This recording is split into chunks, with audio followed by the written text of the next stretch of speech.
প্রশংসা আল্লাহ সুবহানাহু ওয়া তাআলার জন্য, যে আল্লাহ সুবহানাহু ওয়া তাআলা প্রতিদিনের মতো আজকেও আমাদেরকে ইশার সালাত আদায়ের পর এখানে বসার তৌফিক দান করলেন। সে আল্লাহ সুবহানাহু ওয়া তাআলার প্রশংসা করি, বলি আলহামদুলিল্লাহ।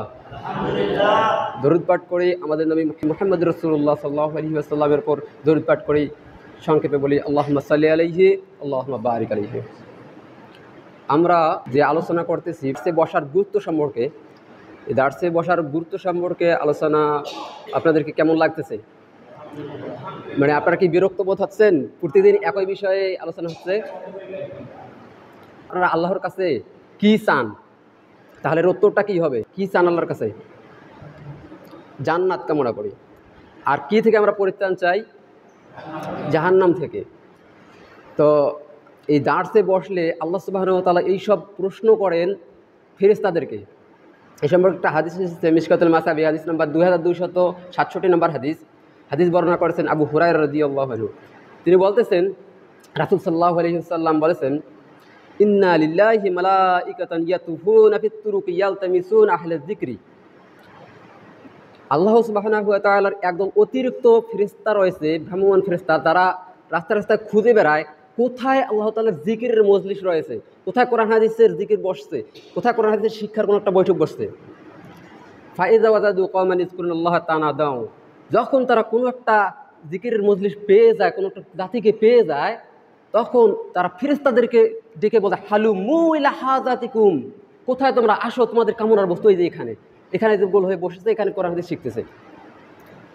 এই কথা বলার পরে ফায়াহুফুনাহুম বিহাযিহিম ইলাস সামাঈদ দুনিয়া, তখন তারা ফেরেশতারা তাদেরকে তাদের পাখা দিয়ে ঢেকে নেয়, ঢেকে নিয়ে প্রথম আসমান পর্যন্ত উঠতে থাকে। প্রথম আসমান পর্যন্ত উঠার পরে আল্লাহ সুবহানাহু ওয়া তাআলা ফেরেশতাদেরকে জিজ্ঞেস করেন, ফায়াসআলুহুম রাব্বুহুম ওয়া হুয়া আ'লামু, অথচ বিষয়টা আল্লাহ সুবহানাহু ওয়া তাআলা ভালো জানেন। তাদেরকে জিজ্ঞেস করেন যে তারা কি বলছে।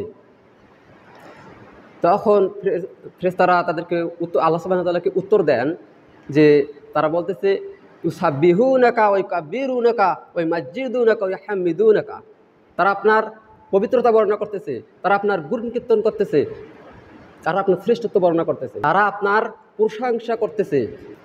এরপরে আল্লাহ সুবহানাহু ওয়া তাআলা তাদেরকে আবার প্রশ্ন করেন যে রাউনি, তারা কি আমাকে দেখেছে?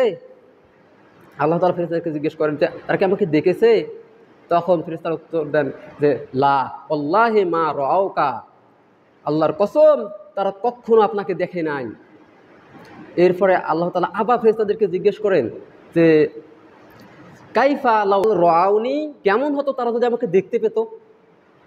তখন মালায়েকা ফেরেশতা বলেন, তারা যদি আপনাকে দেখতে পেত তাহলে তারা আরও বেশি আপনার ইবাদত করত, তারা যদি আপনাকে দেখতে পেত তাহলে আপনার আরও বেশি বেশি গুণ কীর্তন করতো, আরও আপনার বেশি বেশি পবিত্রতা বর্ণনা করতো।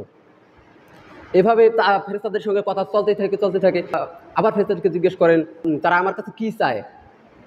তখন তারা বলে যে তারা আপনার কাছে জান্নাত চায়। তখন আবার তাদেরকে জিজ্ঞেস করেন যে তারা কি আমার জান্নাত দেখেছে?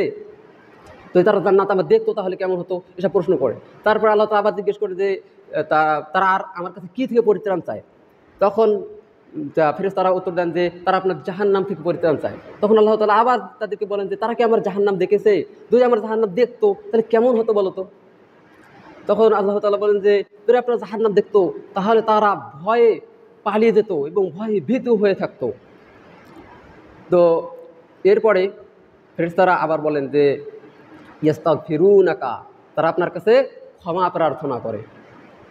তখন আল্লাহ সুবহানাহু ওয়া তাআলা ফেরেশতাদেরকে এই কথা বলেন যে ফাউশহিদুকুম, তোমরা সাক্ষী থাকো, আন্নী কদ গফারতু লাহুম, আমি তাদের সবাইকে ক্ষমা করে দিলাম।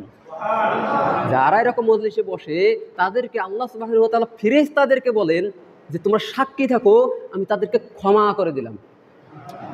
এরপরে বলছে ওয়া আতাইতুহুম মাসালু, তারা আমার কাছে যা কিছু চেয়েছে আমি তাদেরকে সব দিয়ে দিলাম। জান্নাত চেয়েছে জান্নাত দিয়ে দিলাম, জাহান্নাম থেকে পরিত্রাণ চেয়েছে জাহান্নাম থেকে পরিত্রাণ দিলাম, ক্ষমা ভিক্ষা চেয়েছে ক্ষমা করে দিলাম। তাহলে আমরা আল্লাহর কাছে আর কী চাই, কী আশা করি? এখানে বসলে যা আমরা আল্লাহর কাছে চাবো আল্লাহ সুবহানাহু ওয়া তাআলা তাই দিয়ে দিলেন। এরপরে বলতেছেন ওয়া আজারতুহুম, তারা তারপর আল্লাহ তাআলা বলতেছেন যে তারা আমার কাছে যা কিছু পরিত্রাণ চায় আমি তাদেরকে তা দিয়ে দিলাম। তারপরে ফেরেশতাদের মধ্য থেকে একজন ফেরেশতা বলেন, রব্বি ফিহিম ফুলানুন আব্দুল ফাত্তাহুন, প্রতিপালক ওখানে একজন ব্যক্তি আছে খুব পাপী ব্যক্তি, সে কিন্তু তাদের দলের অন্তর্ভুক্ত নয়, সে তার প্রয়োজনে সেখানে এসেছিল, সে যেতে যেতে দেখতেছে এখানে কিছু লোক বসেছে, কোরআন হাদিসের আলোচনা চলছে, সে হঠাৎ করে সেখানে বসেছে, এই পাপী ব্যক্তি আপনি কি তাকেও ক্ষমা করে দিলেন? তখন আল্লাহ তাআলা বলতেছেন ওয়ালাহু গফারতু, আমি তাকেও ক্ষমা করে দিলাম। তা আল্লাহ সুবহানাহু ওয়া তাআলা আমাদেরকে যদি এইভাবে ক্ষমা করে দেন, এরকম একটা বৈঠকে আসলে সে যতই পাপী হোক না কেন তাকে যদি ক্ষমা করে দেন, তাহলে এরকম আয়োজনের দরকার আছে না নাই? তো এরকম আলোচনা আমরা বসবো, আল্লাহ তাআলা আমাদেরকে যেন ক্ষমা করে দেন। আল্লাহ সুবহানাহু ওয়া তাআলার কাছে আমরা সেই ক্ষমা প্রার্থনা করি। এরকম আলোচনায় বসলে সে ব্যক্তি কতই পাপী হোক না কেন, তাই সে ব্যক্তিকে আল্লাহ সুবহানাহু ওয়া তাআলা ক্ষমা করে দেন। একটা আমি আলোচনা শুনছিলাম যে সৌদি আরবের কোনো এক মুফতি, কোনো আলেম, তিনি আলোচনা করতেছেন, তো কিছু লোক ঘুম পাড়তেছে, তো কথা শুনতেছেন, তখন তাদেরকে বললো যে আমি যে আলোচনা করলাম আপনি কি বুঝলেন? তখন সে উত্তর দিতে পারলো না, মানে সে বললো যে আমি আসলে বুঝতে পারিনি। তখন তখন ওই আলেম বলতেছে যে আপনি তাহলে এখানে কেন এসেছেন? তখন তিনি বলতেছেন যে আমি একটা হাদিস জানি রাসূলুল্লাহ সাল্লাল্লাহু আলাইহি ওয়াসাল্লামের, যে এখানে বসলে সে ব্যক্তির পাপ ক্ষমা করে দেওয়া হয়, এই জন্য আমি এসে বসেছি। এই কথা শুনে ওই আলেম কান্না শুরু করে দিলেন। তাহলে এরকম আলোচনায় যদি আমরা বসি, তাহলে আমাদের পাপ সমূহকে আল্লাহ সুবহানাহু ওয়া তাআলা ক্ষমা করে দেন। আল্লাহ তাআলার কাছে আমরা যা কিছু চাই আল্লাহ তাআলা সব কিছু দিয়ে দেন। আপনার যা প্রয়োজন আপনি যদি তাই এখানে চান, আপনি জাহান্নাম থেকে পরিত্রাণ চান, আপনার কি প্রয়োজন বা পরিবারের কি প্রয়োজন, আপনি এখানে যদি বসে চান সেটা আল্লাহ সুবহানাহু ওয়া তাআলা কবুল করে নেন। তো এরকম একটা বৈঠকে আমরা আসতে পেরেছি। আল্লাহ সুবহানাহু ওয়া তাআলার কাছে আমরা আমাদের পাপসমূহ ক্ষমা চাই। আমাদের যাদের কাবিরা গুনাহ রয়েছে, আমাদের যারা ঋণ রয়েছে, আল্লাহ যেন এগুলো ক্ষমা করে দেন, কাবিরা গুনাহগুলো ক্ষমা করে দেন, ঋণগুলো ক্ষমা করে দেন। তারা আমাদের অসুস্থ, তাদেরকে যেন আল্লাহ সুবহানাহু ওয়া তাআলা সুস্থ দান করে দেন। এই বলে আজকের সংক্ষিপ্ত বক্তব্য এখানে শেষ করছি। ওয়া আখিরাতা